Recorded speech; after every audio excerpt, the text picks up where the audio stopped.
перебираю, короче, вот лебедку. В общем, вот заводская часть. Так себе.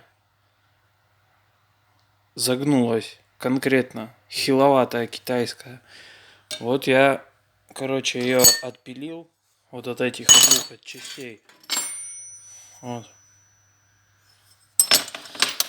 И буду пробовать вот из такой, из трубы вываривать.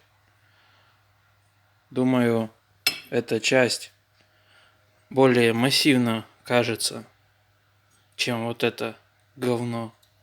Так что, думаю, походит. Вот, как-то так.